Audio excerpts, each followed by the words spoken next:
It's my pleasure at this time to do two things.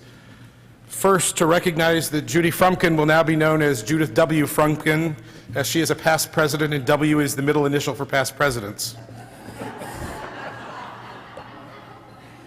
Second, it's my great privilege and honor to welcome Irv Bodofsky, our new president, to the Bema to share some words with each of us this evening.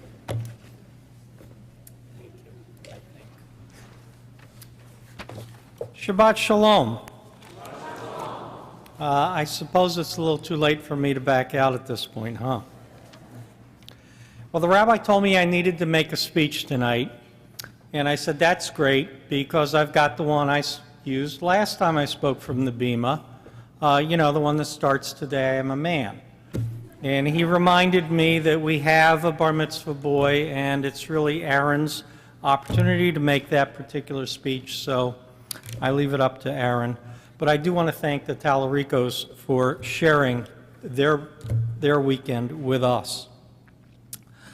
Let me start by saying I'm very humbled by your faith and your trust in me, and I pray I can live up to your expectations.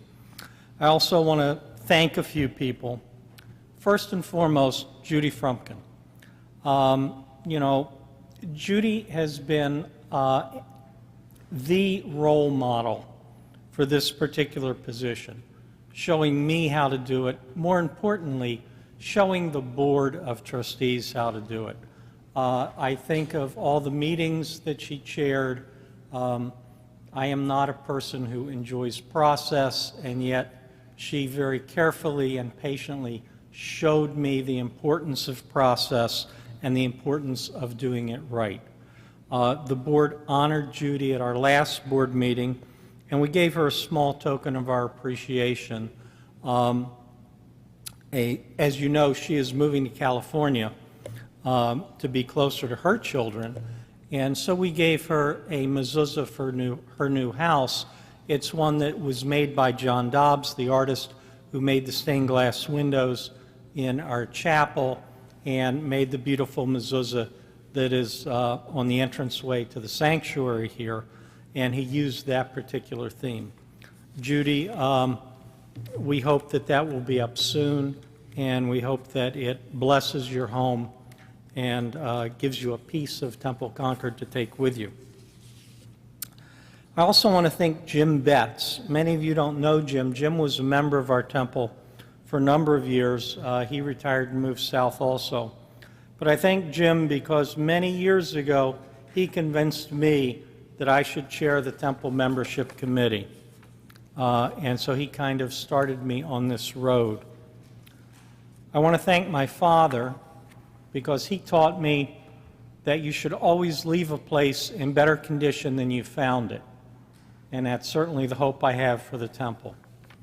And most important, I want to thank my wife, Lorraine.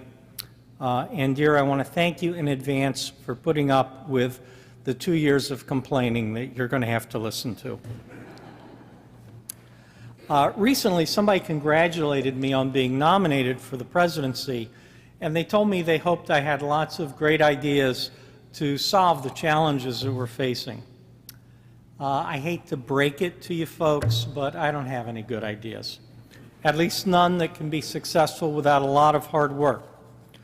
What I have is what you've been hearing routinely tonight, and that's a vision for the future that I hope we can share and we can work toward achieving.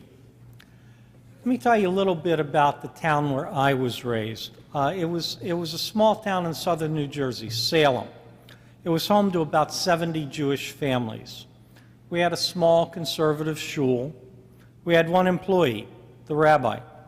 If something needed to be done at the temple, one of the members had to do it.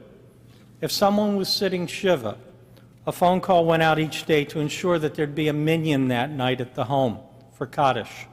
And I can remember my father getting those phone calls and being asked to bring me when I was of age and my brother when he was of age. Because it was a small community, every person counted. But it was a community. The synagogue that I was raised in, the one that my grandfather helped to found, doesn't exist today. That small Jewish community dwindled away, and eventually the synagogue had to close. I don't even think there are any Jews left in my hometown. What happened in my hometown could happen here.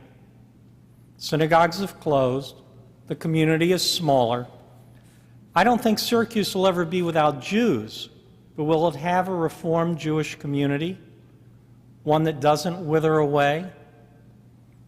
This is my vision, a Reformed Jewish community in Syracuse that survives and even grows. It's going to require time, it's going to require effort, it's going to require money, and it requires every one of you to share your ideas of what that community should be like. Because it's not my community, it's our community. Most Friday nights, we read a prayer in Mishkan Tefillah about crossing the wilderness to find a better place. And the only way to do it is by joining hands and marching together. Well, please join hands with me. Shabbat Shalom.